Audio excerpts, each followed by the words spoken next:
interesting to me. Mike Chappell, how are you, my friend? Nice to see you. Nice to talk to you. Everything good?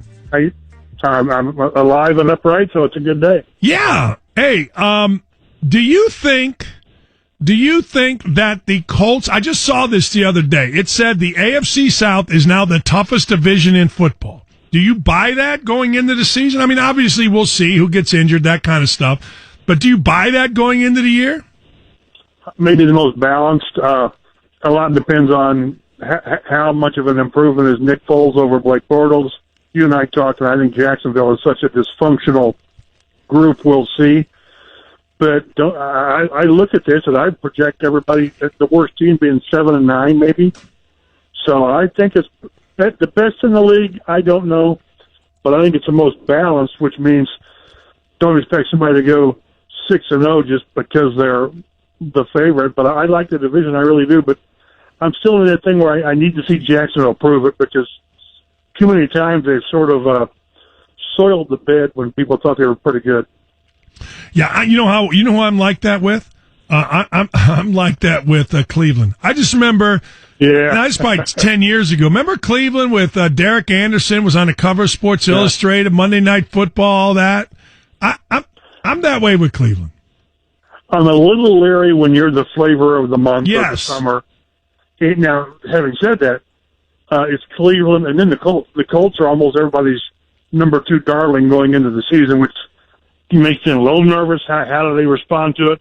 But Cleveland, for crying out loud, they've had some great talent. How does it go together? So many times we've seen teams, as you say, win the offseason Super Bowl, and then they're not very good. So it'll be very, very interesting. But that's why you get past Cleveland. I want to see how the Colts deal with. Last year, it's one thing that when nobody believes in you, you can use that as motivation, which they did. Now, a lot of them, they're the trendy pick. They're one of the trendy 4 or 5 picks to go deep in the playoffs, if not win it. I want to see how a young team handles that. Derek Morgan retired from the Titans, 30 years old. We've seen some guys do that. He was in the last year of a big deal, 4-year deal. Does that impact the division at all, or is that just a guy retiring? I think it's a decent guy retiring. Until it's Marcus Mariota or Delaney Walker or somebody like that, Jarrell Casey.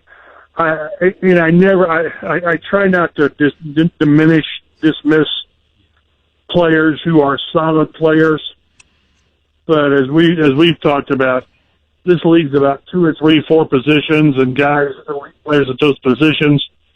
He's not that. He was a good player, really good player, but no, I don't think it impacts him much at all. Yeah, I don't either. I mean, look, I want to see the really good players on other teams not do well, because let's be honest. I mean, our show gets more interesting. I guess if the Colts are really good or really bad, I guess our show gets more interesting to people. Did the Colts do as much as anybody other than, I guess, Foles coming over is the big story, but where did the Colts rate in terms of how much they did to improve themselves in the off-season relative to their AFC South guys?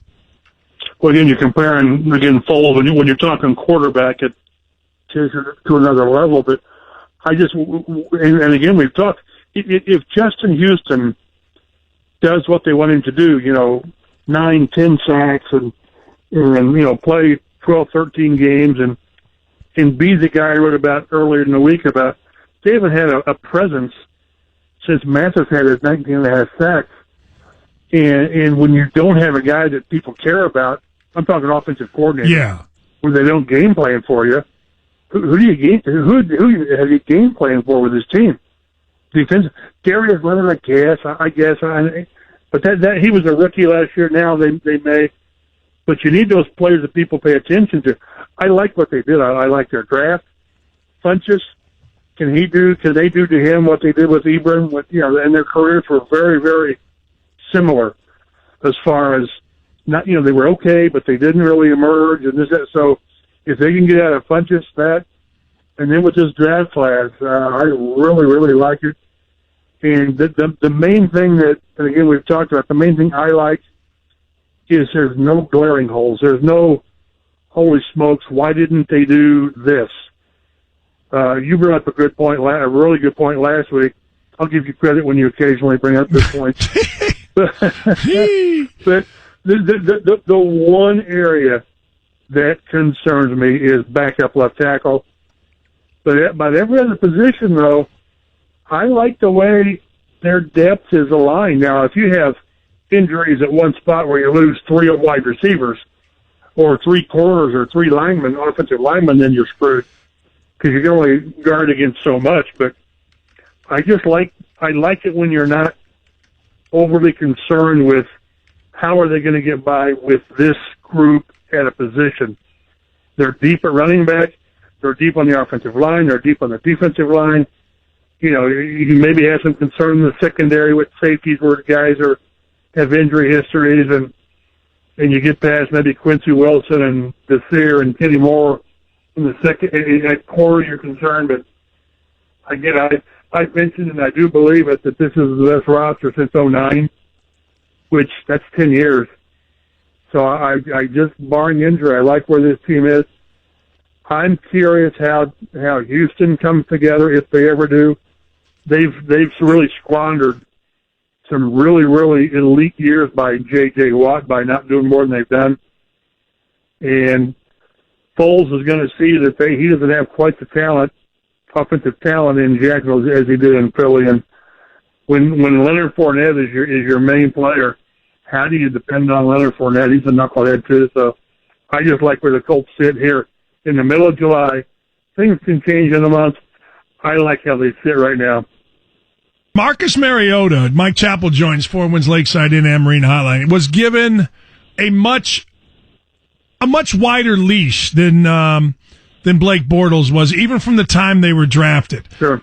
Does Marcus Mariota, is he the next guy that people kind of stop on and move on from? Yeah. It's hard to move on from your quarterback, but at some point you have to, right, with the Jake Lockers and Gabbard, and because again, the longer you stick with a guy, the rest of your team's getting older. That's the problem you run into. And what their backup now is Ryan Tannehill. Isn't it awful to think that maybe he could push him? I mean, is that where we are with Marcus Mariota? And I'm kind of with you. He's sort of been that. I think his record, I think, is right at 500. Mariota. And he's been hurt. There's big games he had finished with concussions. And it's crazy because we've talked how the Colts always saw the best of Blake Bortles, and they generally see the worst of Mariota, right, which may be they bring out the worst of Mariota. But at some point, Tennessee has to decide, is he our guy? And if he would struggle this year, can you imagine if he gets hurt early and Tannehill comes in and plays pretty well, and then you don't go back to Mariota? That would tell you volumes. But they finally got what you think is a reliable backup. You hope you never have to use him. But what has Mariota done to show you that, well, he's our guy? We believe in him. I'm not saying he's Blake Bortles. I don't think we're there yet. But at some point, win is enough. And although the problem always is if you decided he's not your guy, then who's your guy? I mean, you can't sell your fan base on Ryan Tannehill, for crying out loud. But Chappie, Tannehill was given the keys in Miami, so he's another guy like Blake Bortles that was given the keys and away you go. And that's what I mean. Yeah. So if you decide that you don't want to go with Mariota and you turn to Tannehill, well, he's a retread too. So the main thing I always point to when fans and the media, when they get anxious, you want to get rid of player X. Replacing him with who? Right. It's easy to get rid of guys. It's easy to cut guys. You can do that all the time. But then you got to start replacing them. And, people in the past were getting down on Costanzo. Well, that's fine. And now he's playing the best ball of his career. But when you get rid of your left tackle, you better have plan B in place. That's where you really start screwing up your franchise, when you start cutting guys without plan B. And that's where you see who the bad GMs are. You've always got to have a plan B. But in Tennessee, what is the tolerance level of another slow start, another set of injuries? That's something that the Colts shouldn't have to worry about. barring injury, Luck's going to be here for, I don't know, 8 more years, maybe. So it's a great situation to be in, and to not be totally invested in your quarterback is no way to play in the NFL. No, like Blutarski, fat, drunk, and stupid is no way to go through life, right? I mean, damn. Zero point. Yeah. Right. I mean, damn, you can't, we cannot be doing this. We do not. And the bad teams, until Cleveland got Baker Mayfield, remember they had that T-shirt where they had like 19 quarterbacks. Yes. Where they had to put a little tail on the shirt because the list got so long. And Miami still hasn't replaced Dan Marino. And Buffalo still hasn't replaced Jim Kelly. So that's why Colts fans, while you can be aggravated with not only one Super Bowl and 2 appearances and all that, but they've had upper echelon quarterback play, for since 1998. And it's going to continue for another 6 to 8 years. And that's why at least your quarterback gives you a chance. I always said with Manning, you won 10 games, fall out of it. You just did. Now, they're not there quite with Luck, although when he's been healthy, every year that he hasn't had shoulder issues, they've been 11-5 or 10-6. So he's pretty close to being right there. But at the same time, he needs to. They need to go deeper with him, and soon with the way this roster is. As much as we and I pump it up, it needs to show with a deep run, and it needs to show in the next, 3 or 4 years with the Super Bowl appearance. It really does. Yeah, it does. I mean, you know what? It really, or a deep run. You know what I mean? A deep run, but then things happen. I mean, you get to a game and you go to Kansas City and it's 10 degrees, and then stuff happens. But don't to get into one where 9-7. And 10-6, and you win a first round game, and you get pounded. No, you need to be a team where occasionally you get that first round bye, you've got home field, and then maybe it takes a fluke to take you out, and that's where they're not there yet. But that's where they need to get to, where every year they're the team that these guys are pretty good, they're loaded, and we'll see how far they go. Because again, look at New Orleans last year; it took that really bad non-call to keep them out of it, or Kansas City with D Ford jumping offside.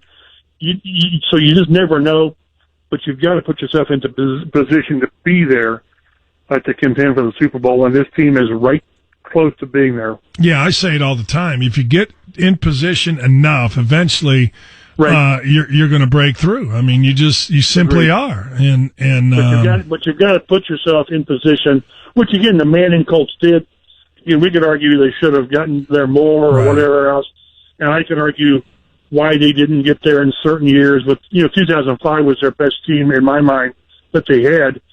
Well, that's the year that Tony Dungy lost his son, and that was a major reason that team didn't get past Pittsburgh. So I can rationale, but beyond rationale, you've got to be in position, and then when things happen, you've got to be there to capitalize on it. Yeah. No, you're right. Appreciate you, Chappie. Thank you, my friend. Enjoy the summer. I'll catch you next week.